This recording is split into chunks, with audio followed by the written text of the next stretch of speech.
In today's show, we've got news about fall favorites coming to Disneyland, new Christmas events at Walt Disney World. Disneyland Paris gets a brand new Fast Pass system you're going to love. Headline news, meetups, trivia, and so much more, all in today's Disney Parks podcast. Welcome to the Disney Parks Podcast with your hosts, Tony Caselnova from DisneyByTheNumbers.com and Parkhopper John from WDWParkhoppers.com. Keep your hands, arms, feet, and legs inside the podcast at all times. And get ready for the Disney Parks Podcast.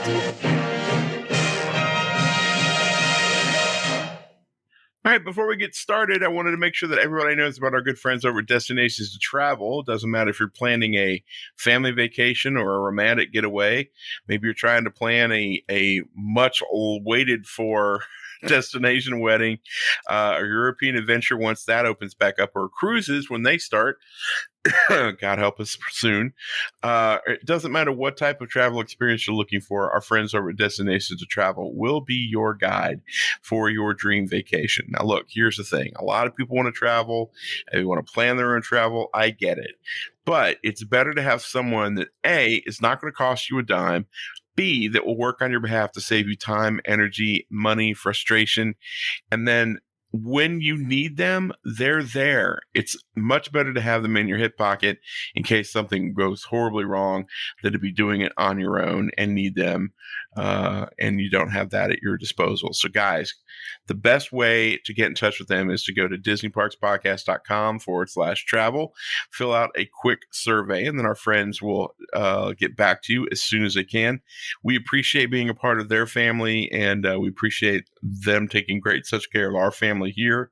And so, yeah, go to DisneyParksPodcast.com/travel for our friends at Destinations to Travel. A couple of new things. We wanted to make sure we give a shout out to Christina and Adriana for all the articles that they're putting out there. And are they still doing the live stuff this week? Yeah, Is that today and tomorrow.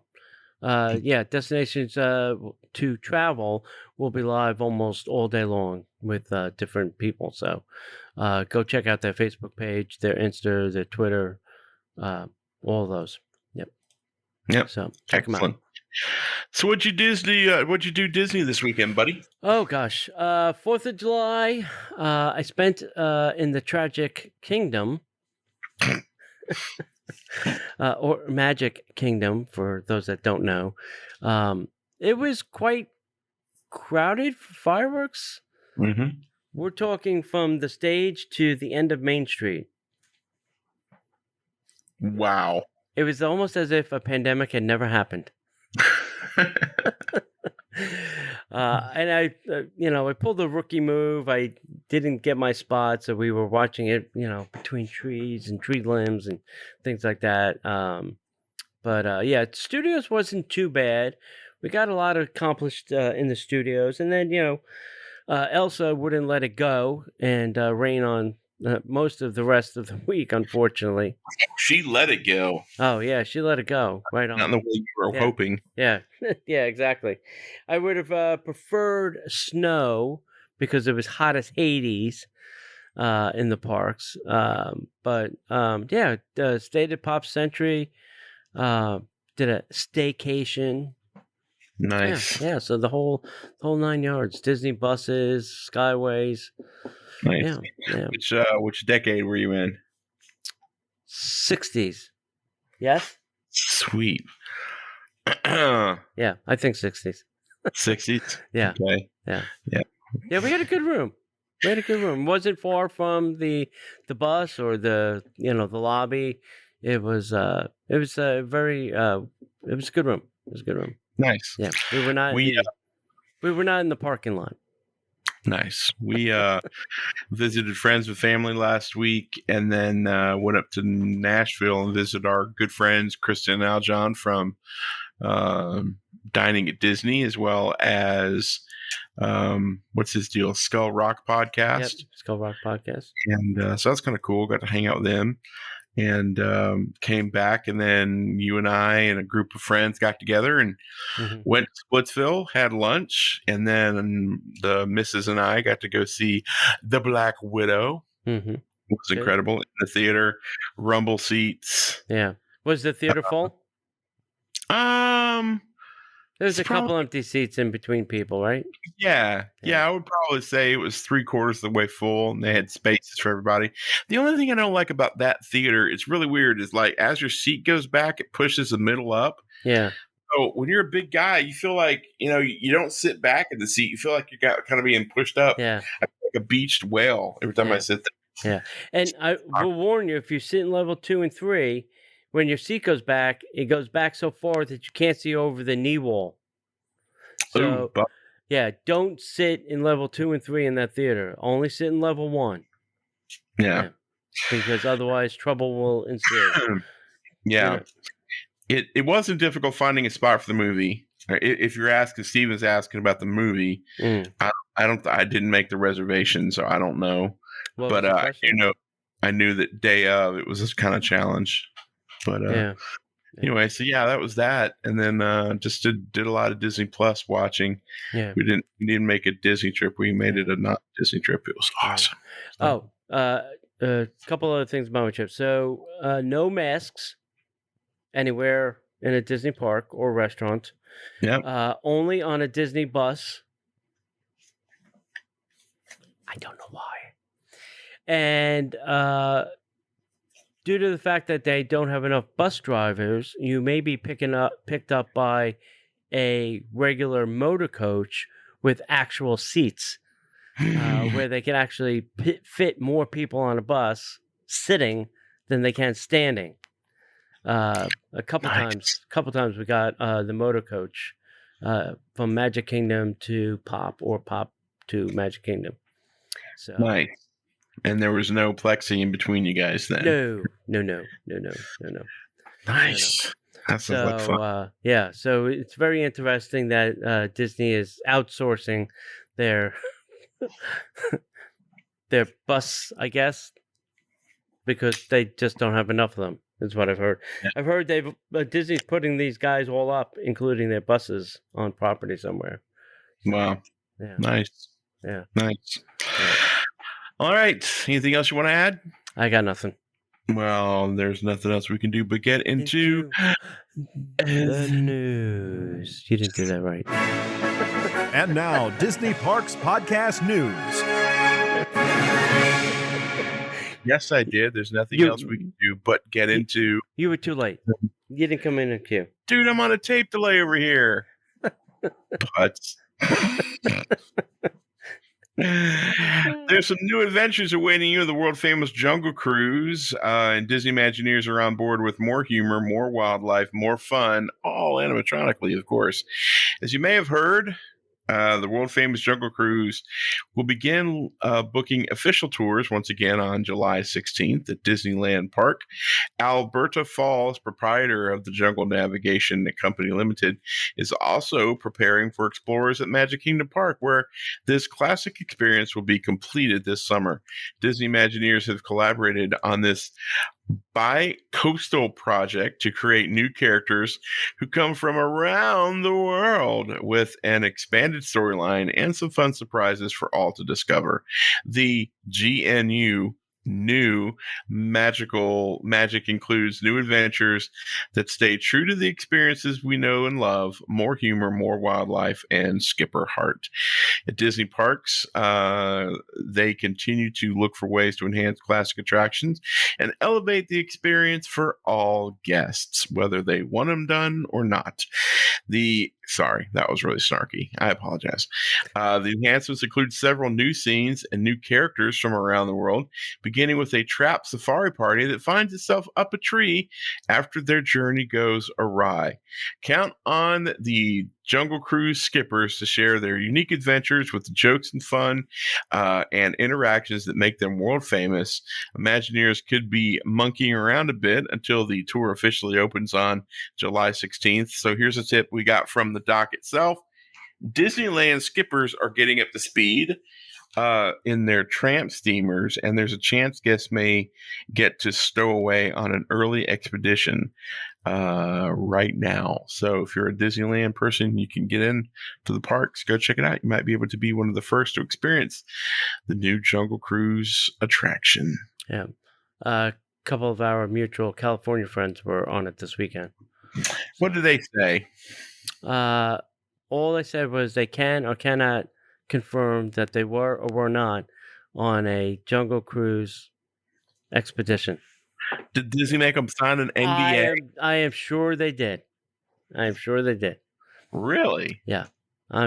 Maybe. I don't know. I cannot confirm or deny that. You don't understand the concept of when a buddy who does a podcast asks them a question. Yeah. I need information. Yeah. Don't sign the NDA. Just talk to me. Did you like it? Yes or no? I cannot confirm. Yeah. Okay. Well, have a great day. Thanks for showing. Yeah. All right. Hey, fall favorites are returning to Disneyland Resort with wickedly wonderful magic for all ages, calling all fans of frightfully fun family experiences. I love when you do that, Disney. Lot of F's. You're lucky I don't mess that up. Tony don't have any F's to give. Yeah, exactly. The Halloween season is once again coming to life at Disneyland Resort from September 3rd. That's kind of late for them. To October 31st, I guess we'll delight in spooky fun of Halloween time at both Disneyland Resort and California Adventure Park. Guests will not want to miss all of the treasured magic from the transformation of Halloween-themed attractions, which we don't get here, and sightings of favorite Disney characters and villains, to the seasonal decor and the delightful, delicious treats. Downtown Disney District also gets into the spirit with delightful decor and seasonal treats, all new Halloween-themed Pumpkin Hunt and Pluto's Pumpkin Pursuit. Coming back is also Oogie Boogie Bash. This will be a Disney Halloween party. More excitingly, the spooky news on 25 select nights beginning November 9th through October 31st, the separate hard ticket after party event of Oogie Boogie Bash, a Disney Halloween party. Thank you for that great name. Will be added to the family-friendly fun during Halloween time. At the Oogie Boogie Bash, kids and guests of all ages can trick-or-treat their way through the parks in their favorite Halloween costumes and encounter characters both spooky and fantastic. At this limited capacity event, you can experience Disney's California Adventure Park in a unique way with exclusive offerings like immersive treat trails, frightfully fun parade, Villain's Groove at the Redwood Creek Challenge Trail, Mickey's Treat and Trick and Treat show. Tickets for Oogie Boogie Bash will go on sale Tuesday, that's tomorrow, July 13th, 2021, no earlier than 9 a.m. Pacific Time. 9 a.m. Pacific Time. Or at Disneyland.com/Oogie Boogie Bash. There you go. Yeah. At least it's coming back. Yeah. In California, that's a big thing. Yeah, no kidding. Right? Yeah, not to be outdone, the holiday season returns to Walt Disney Resort as well. Yeah. The merriest season of them all will begin on November 12th at Walt Disney World Resort during the world's most magical celebration, marking the resort's 50th anniversary. Festive entertainment, whimsical decor, seasonal food and drinks, and holiday-themed merchandise will all be a part of the very special season at Disney theme parks, Disney resort hotels, and Disney Springs. Here's a sneak peek of some of the magical experiences guests can expect when they visit Walt Disney World Resort. Over at the Magic Kingdom, the holidays are sure to be enchanting at Magic Kingdom, where quintessential decorations will return to Main Street USA, where the sun sets. Special holiday projections will appear most nights on Cinderella Castle, alternating periodically with the castle's transformation into a beacon of magic. with a great way to celebrate the holidays and the 50th anniversary of Walt Disney World Resort. Disney Very Merriest After Hours is a new special ticketed event that will debut on November 8th before all the rest of the festival fun. It will be available on select nights through December 21st. The 4 hours of festivities will delight guests with Minnie's wonderful Christmas time fireworks, Disney characters throughout the park, holiday music and decor, treats included, and so much more. As with other Disney After Hours events, a limited number of tickets will be sold for this event. It's held after regular park opening hours with lower wait times and access to more than 20 select attractions.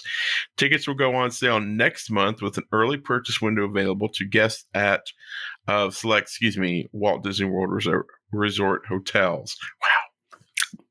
Teeth are not working tonight. Over at Epcot, where can you enjoy traditions from around the world with inspiring music, tasty treats, and family-friendly experiences? That's right. Epcot, I already spoiled it. The Epcot International Festival of the Holidays will return this year from November 26th all the way through to December 30th with holiday kitchens around the park, performances by the Voices of Liberty, and the guest favorite cookie stroll and more. Notice anything missing? The party and fireworks, and well, fireworks are probably a given. Oh.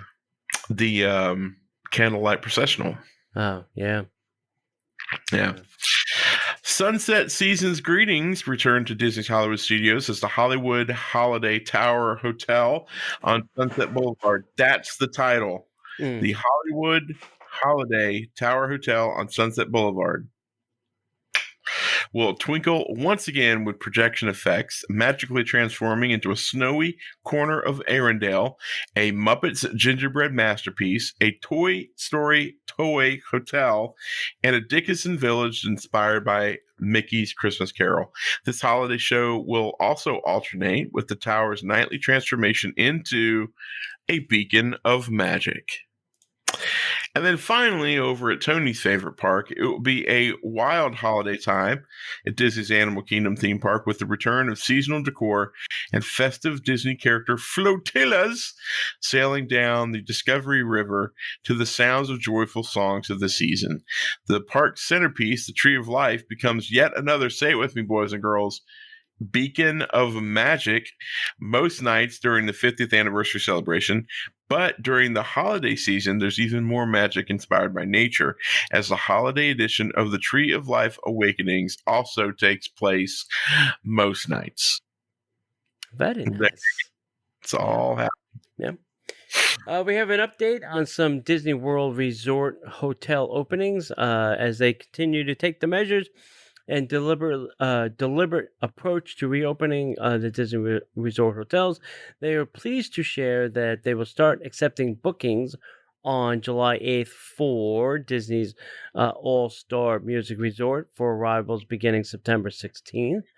And Disney's Port Orleans Resort Riverside for arrivals October 14th, and then Port Orleans French Quarter on arrivals beginning on October 28th, and then All-Star Sports Resort will do arrivals beginning on July 9th. So as they continue welcoming guests into hotels that have recently been opened, like the Boardwalk, and are busy preparing Disney's Polynesian Resort for their arrivals on July 19th and Disney's Animal Kingdom Lodge on August 26th. So make sure you stay tuned for more. So just to go back, the Disney All-Star Sports Resort will have arrivals beginning December 9th. What did I say? July 9th. Oh, okay. Yeah. That happens. Yeah. We're in July. What are you going to do? That's good. We definitely want to take a moment between friends. Yeah, what's 6 months? We've been through a pandemic together. What's 6 more months? Yeah, what's 6 more? we want to take a moment to thank our current longtime contributors to Patreon. So thank you to David, James, and Willie. They're our longest running contributors, and we want to thank you so much for allowing us to do what we do. And if you'd like to support the show, go to DisneyParksPodcast.com/Patreon. We've got shows for all levels. You can get up to 3 shows a week that you can have access to. And you can also support the show, get the 3 new additional shows, as well as the amazing Disney by the Numbers T-shirt Club T-shirts. The shirts will be mailed to your door, so you don't have to do anything. Just it shows up, no big deal, no fuss, no muss. Patreon also has an option where you can pay annually, and you can save 10%. And then I can't believe we still have hats available. We've got to be down to like 2, 1 or 2. We're getting down there. We've got a few more Pixar hats up for if you join, or if you're up a level. You can get a Pixar hat. If you already have a Pixar hat and don't want another one, we can figure something else out. Just let us know. But guys, the best way to support what we do here is to go over to patreon.com/Disney Parks Podcast and support the show that way. Yep. Let's see. Meetup. August 7th, we are having a breakfast at Ravello, but it is now sold out. Woohoo! So if you didn't get a ticket, you're not going to get a ticket. It is all gone. But mark your calendar, December 11th, we are doing our Christmas crawl on the monorail. So we'll hit all the resorts on the monorail and see trees and cocktails and candy and snacks and whatever. So mark your calendars. We may squeeze in something else between now and then. We'll see what we can do. We'll figure it out. Yep. All right. Last week's trivia. Well, last week before last week. That's right. 2 weeks ago. The question was, what time does Disney? What time does the Royal Ball start in the movie Cinderella? It actually starts at a very specific time. I have no idea. It is 8 p.m. 8 p.m. was the correct answer. Steve P., it will be in the mail this week. Nice. All right, this week's trivia question, John, is this. Mm-hmm. Which Disney movie was originally planned to be called, quote, Kingdom of the Sun, end quote? Oh, that's easy. That's the story of the Magic Kingdom. Yes, very good. Hot, like you're living on the sun down here. If you do know the correct answer, send that to DisneyParksPodcast@gmail.com. Correct answers, please. Yes. Help John. So that wasn't right? Is that what you're saying? Yeah, I know. You were not right. Dang it. Follow Your Dreams debuts at Hong Kong Disneyland, taking guests on a magical musical journey this summer. Last week, Hong Kong Disneyland kicked off the summertime in style with the Follow Your Dreams, a live outdoor musical party that debuted at the Castle of Magical Dreams. See the theme here. As the resort continues to celebrate its 15th anniversary against the backdrop of the iconic castle that serves as the new centerpiece for the park. This brand new show is a must-see in combination with the many exciting offerings that guests can experience this summer at the park as local tourism returns. Notice it wasn't international tourism because that's not happening. The show highlights the resilience and hope and spirit of the Disney cast members, guests, and fans from around the world, inspiring them to pursue their dreams and to never give up as they've taken on a magical musical journey. So the little synopsis says performers from all around the world light up the stage through song and dance, including the brand new song Follow Your Dreams. Several well-known songs have also been rearranged and produced to give guests a never before heard experience, featuring a wide variety of music from electronic dance music and K-pop to everything in between. So get ready to tap your feet and sing along. Pocahontas, Moana, and Elsa, as well as Miguel from Coco and Nick and Judy from Zootopia, take to the stage to transport guests to their magical adventure. With magnificent large-scale props and effects such as the fog jets and the bubbles, this show is sure to amaze guests time and time and time after time. But that's not all. There's more. There's more. The magic of Follow Your Dreams can also be found across the resort with some refreshing and tasty treats. A Follow Your Dreams soft serve sundae can be found at Midtown Delights in the refreshing new Yabari melon, a popular Hokkaido 5.0 milk flavors. I have no idea what any of that is. Guests can also enjoy a crispy cookie popcorn mix, which pays homage to Coco, with skull mask-shaped cookies, a colorful summer fruits sangria drink inspired by Colors of the Wind from Pocahontas, or delights in new pastries inspired by Queen Elsa, Moana, and the Pocahontas. Yeah, a lot going on there. Poke me some Hontas. I wasn't going to say it, but I was thinking it really hard. Hey, the time-honored flag retreat ceremonies return to Walt Disney World Resort and Disneyland Resort. Supporting the nation's military heroes is a tradition that dates back to the founding of the Walt Disney Company. For decades, Disney parks have recognized our nation's active duty military and veterans with stirring daily flag retreat ceremonies held both at Walt Disney World and Disneyland in Anaheim. These both popular offerings give the opportunity to offer sincere gratitude to those who served and defended our nation.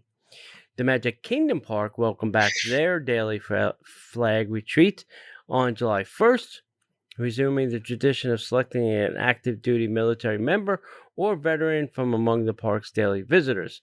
The ceremony includes the recitation of the Pledge of Allegiance, the singing of God Bless America, and the Star Spangled Banner, all accompanied by the Main Street Philharmonic Marching Band. Disneyland Park in California resumed their flag retreat ceremony on April 30th when their park reopened. The flag retreat ceremony occurs daily at both iconic Disney parks, so please check with guest services or a Times Guide to find out when the flag retreat is going to begin. Yeah, it's a great thing to watch if you've never seen it. Most people don't know it even happens. Yeah, because they're out having fun. They're busy, yeah. It's if you love the country and you love seeing that kind of presentation, or you just simply want to honor someone who sacrificed, their life or was willing to make that sacrifice. This is a great time to see that, and it'll get you, man. It gets you right in the feels, and I'm not being sarcastic at all. It's especially when it's not necessarily the person, but like a loved one who's doing it in honor of. It'll get you. So yeah, go check it out. A long time ago, Park Hoppers did a video of it, and periodically I watch it. It brings a tear to eye. So yeah, so go check that out. So hey, you're crying. I'm not crying. You're crying. So Tony, without saying Toy Story, because I know it's your go-to, if Disney were to take the Mickey's PhilharMagic and add a musical number to it, what would you think they would add? I'd like to see the Bare Necessities from Jungle Book, please. Yeah, but think animation. I mean, I know it's CGI, but I mean, like, really think animated and try to keep it within the last 10 years. I'd like to see Frozen. Love is an open door. Yeah, Love is an open door. Or that would be a good snowman. That would be a good choice. And the one they chose is a good choice as well. But it's just interesting. It's just an interesting choice to me. I'm trying to think the last Pixar movie. What was it? Wasn't the one that there's something else. Soul, right? Soul? Was that, Yeah. No, was that Disney or Pixar? I get confused I now. can never keep them straight anymore. Yeah. They can't keep the news under Mickey's Sorcerer Hat any longer. Fans of Mickey's PhilharMagic are soon to be tapping to a new song with the debut of an animated scene based on Disney and Pixar's Coco, which I think is great. Don't misunderstand. But if they're redoing it, why didn't they just do the whole thing? Do a whole new version? A whole new world. Yeah, because, I mean, that film is aged just a titch. Yeah. So the musical number Un Poco Loco will anchor the new scene when it opens to guests at Disney California Adventure Park and Disneyland Paris before being added to Magic Kingdom Park later this year during the Walt Disney World's 50th anniversary celebration. The film's fun, upbeat music and characters combined with the humor of Donald Duck marks the first time Disney and Pixar Animation have worked on a creative endeavor where characters from both animation studios will be seen together on screen. Because music is such an integral part of the show, Disney was also fortunate to tap one of the film's original composers, the world-renowned Jermaine Franco, to produce a Coco score unique to Mickey's PhilharMagic. Guests will enjoy the new scene alongside the show's current fan favorite musical numbers. Now it's time to put on those opera glasses and let the show begin, which is cool. I think it's cool. I'm just shocked that they would do the one edition. Right. Why wouldn't they add Frozen or Soul or Soul? Yeah. You know. Pick things from the past couple of movies. Or Cars. Yeah. You know. Life is a highway. I wanna ride all night long. You know, or the Woody's Roundup. Yeah. Would be cool. Right. Yeah. But hey, you know, they chose what they chose. Yeah. Dear Bob and Bob, this is Tony and John again with suggestions about your PhilharMagic update. If you're going to do it, right, please. Let's just do it. Why are you half-baking this whole process? Add some more fun to it. Yeah, you know? Exactly. Make it peppy. Yeah. All right, we spoke about the Wave at the Contemporary closing for a very long refurb, but we have good news. They're closing on July 15th for Atlantis Refurbishment. The restaurant will reopen in time for the 50th anniversary in October, but in the meantime, the popular breakfast service from the Wave will temporarily be moved to the California Grill. What? And it's important to note that breakfast buffet has not reopened since the restaurant reopened.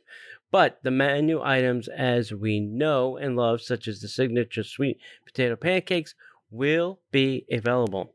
Sweet. They are also excited to enjoy one of the most favorite breakfasts on property. I agree. It's one of my favorite breakfasts as far as buffet goes at Disney. But now you're going to get an awesome view of the Magic Kingdom. You know, back in the day, the California Grill was open for breakfast, lunch, and dinner. But I don't know why. They then went to just lunch and dinner, and then they said, oh, wait, that's way too much. We have to just do dinner. Just have to do dinner. Yeah. Dinner's all we can afford. Yeah. I don't know. But I'm sure it'll be different crew of serving staff and cooks. Yeah. Well, it'll probably be California Grill people, I would assume. Yeah. Hey, everybody, we've got a new rumor.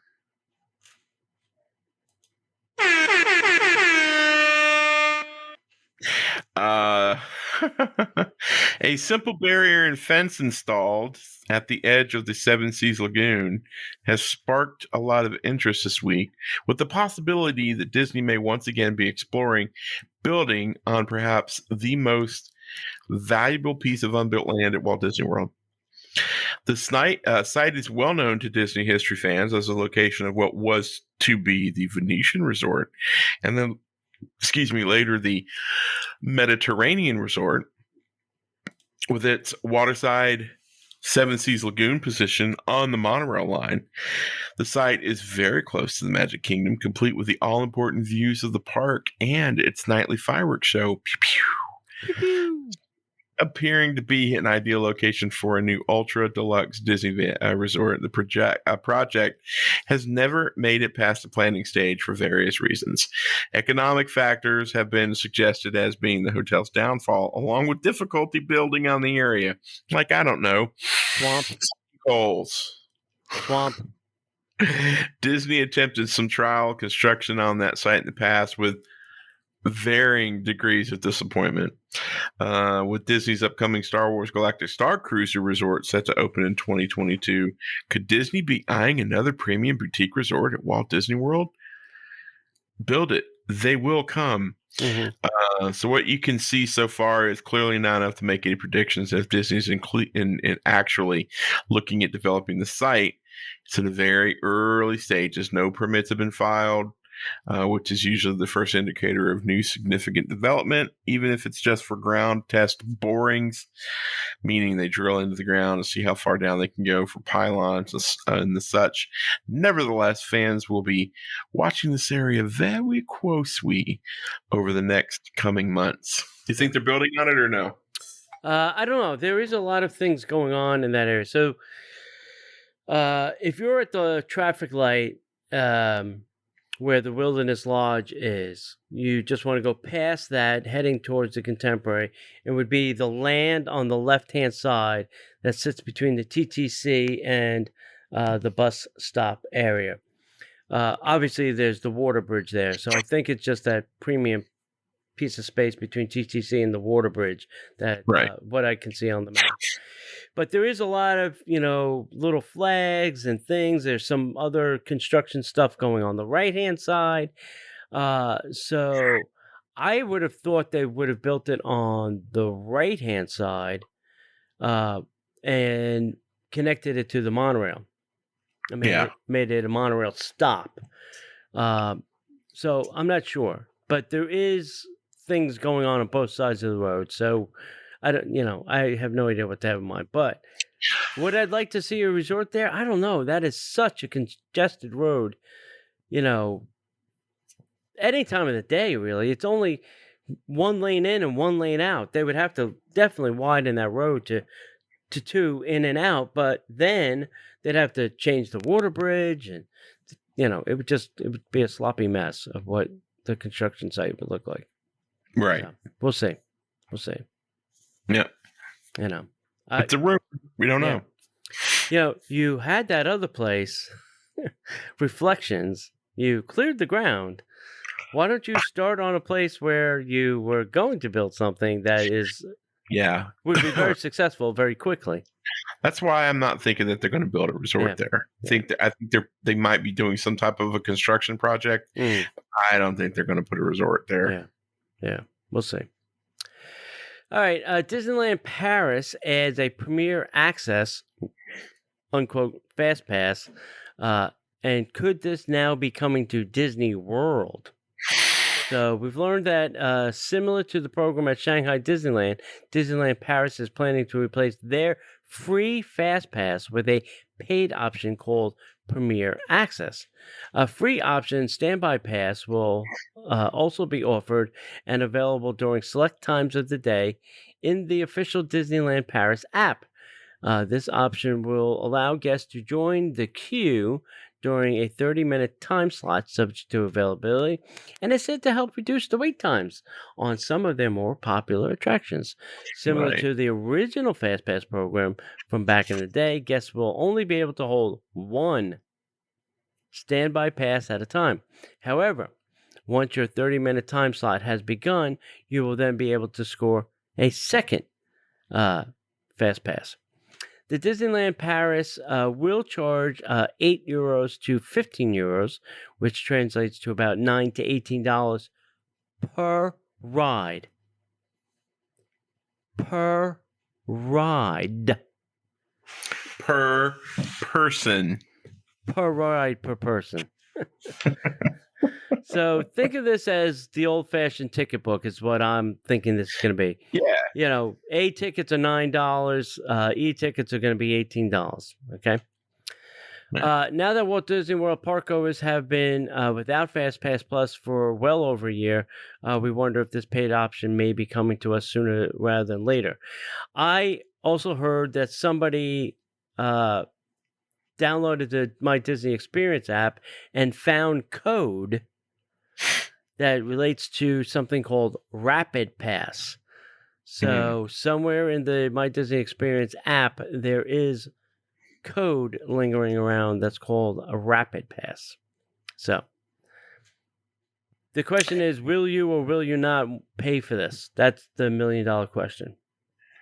Yeah, that's the thing. As a annual pass holder, I'm going to say no. As an annual local pass holder, I'm going to say no. If it comes with my annual pass, yes. But they'll probably make me buy the platinum version then. I think that Disney has an opportunity here to, and as a stockholder, I applaud you. Yeah. They've created a great way to, hey, look, you don't have to buy it. If you don't want to buy it, don't buy it. And that's fine.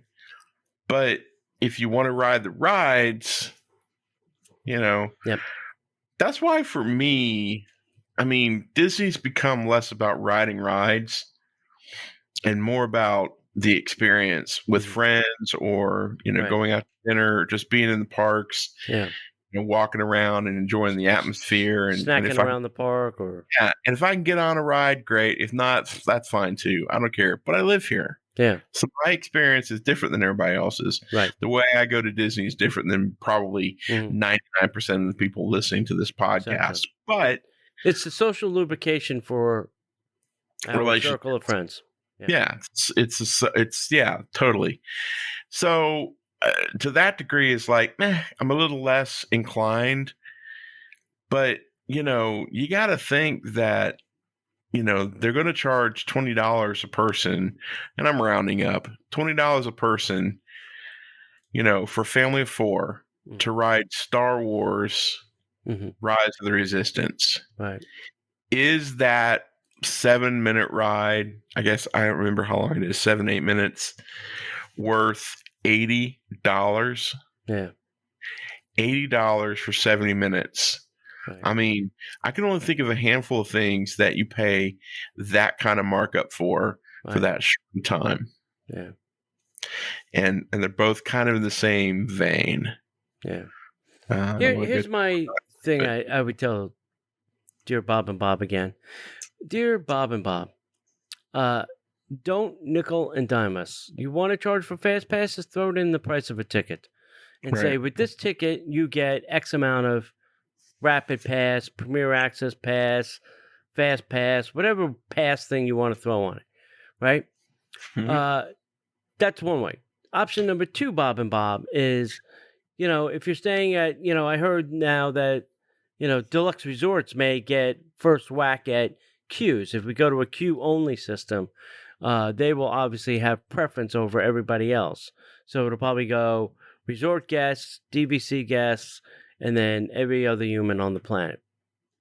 Right. But, I understand that thinking because you want people in your beds. People in beds make and spend more money. They'll spend more money in the parks. They'll spend more money on dining. They'll spend more money on merch. I get it. That's great thinking. As a stockholder, I applaud you. That's a fantastic strategy. But how do you handle everybody else that is not going to be a resort guest or not willing to pay for that? How do you want us to get on your beloved attractions? Because even with a fast pass, the not the hard fast pass, but the My Disney Experience fast pass, it was very, very difficult for a local pass holder to mine train, test track, Soarin', Slinky Dog, to get any of those, you had to have to wake up at 6 o'clock in the morning, 180 days out to try and get your 10 seconds of chance. There are some people who have figured out a way to kind of work the system a little bit. We're friends with a couple of them, Mm-hmm. but at the same time, it's like, it sucks the joy out of it. Mm-hmm. And, I applaud the idea of, hey, let's plan your trip. Mm-hmm. But this is micro planning your trip. Mm-hmm. And, the nickel and diming of it all is tough for me to swallow. Mm-hmm. And, I don't want to be that guy that every time something happens, they go, well, what would Walt do? Well, Walt would want to make as much money as possible. Mm-hmm. But at the same time, we're going to charge $125, $150 a day for the access to Walt Disney World parks. Right? On top of that, you're going to charge, let's say, $10 Mm-hmm. per ride per person for them to get on probably a large swath of the attractions. Mm-hmm. But like, quote, e-ticket rides, Yeah. you're going to pay for those. Yeah. At some level, it becomes so cost prohibitive. Right. Nobody's going to come to Disney to ride the rides. Because it's, in my opinion, and I don't want to be the negative guy, but in my opinion, I would have a real hard time paying these prices. Now, granted, I just got Sid, just me and Sid, so it's twice whatever they're charging. Right. And for an anniversary or a special occasion, yeah, I might splurge on it, but that's not going to be you've got a family of 4, and you're at Hollywood Studios, you've got 3 to 5 6 major attractions. Mm-hmm. And if you're paying $20 per person per fast pass, right, you can't afford that. Yep. You're going to pay more to ride the rides than you are to get into the park. Mm-hmm. And you're already paying a crap ton of money to get into the park. Yep. I just I'll say it, hell with it. I struggle so I was on vacation this week. I was sitting down with some friends, and we were having a really hard conversation about Disney. Mm. Everybody sitting at this group of people love Disney, and I mean love it. And I'm defining love it as we spend time on it, we spend money there, we podcast about it, we video stuff about it. We're invested. We're all stockholders. We're all invested. We buy all the stuff, the shirts, the tattoos, Disney Plus, all that stuff. And all of us were sitting around the table and it's just like, I don't know if I'm going to go back. Mm-hmm.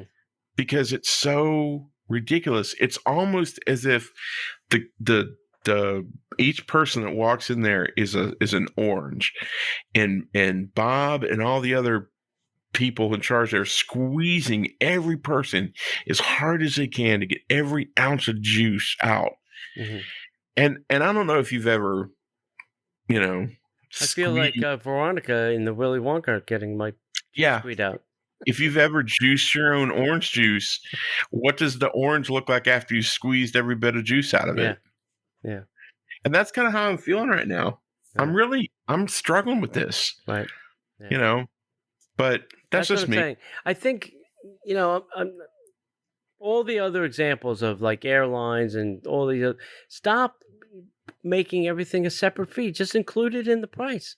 I don't want to know what it's going to cost me. Right. An airline ticket should include my seat, my bag, my carry-on, my check bag. Just include it all in the price. Just charge. Right. What do you think those things are, and how much should it be, and just include it in the price. That's it. Or give me an option. You can have all these things, you can have some of these things, or you can have none of these things. And then let me decide. I'm the consumer. Right. And then some of the chat guys make a perfect question. What about people who have disabilities? Yeah. What about people you have the disability access card. You have DAX. Yeah, for now. Yeah. I don't think that'll go away. I don't think probably that'll go away. Probably not. But I mean, it's an interesting question to ponder. Yeah. And I think every Walt Disney World fan is going to have to sit and answer that question for themselves, because now we're getting to the point now where it's past passion. Right. It's past passion. It's past nostalgia. Right. We've all been without Disney for a long time, and we're all chomping at the bit to go, but it's not the same. Right. Yep. It's just, it's a challenge. Mm-hmm. You know, how much were the tickets that you bought per day to get in? I bought a Florida resident 4-day ticket, and it was a little, I think it was around $79 a day. No, that's great. Yeah, that wasn't too shabby. Not bad. For a 4th of July weekend. Yeah. I thought was a steal. It was under $100 Per I day. I was like, is Disney feeling okay today? Is it something happening in the ticket area that I don't know about? You know. All right. Let us know what you guys think in the comments. Yeah. It's a challenge. It's very interesting. You don't have to hit the button, but there is another rumor we need to talk about, and that's Disneyland Hotel Steakhouse 55 possibly closing forever. That would be a horrible, horrible decision. That'd be tough. For about the past month or so, rumors have been swirling online about whether or not Steakhouse 55, which is the table service restaurant in the Disneyland Hotel, would reopen. Well, Steakhouse 55 has been closed since Disney Resort closed in 2020 because of pandemic, and it has yet to reopen. In fact, it's not listed as one of the dining locations that will reopen in July, along with the Tangaroa Terrace, Tropical Bar and Grill, Trader Sam's, Enchanted Tiki Bar, and the Coffee House. None of those things are on the agenda. Although we've seen some verbiage posted recently that it was intended as an internal memo. Mm-hmm.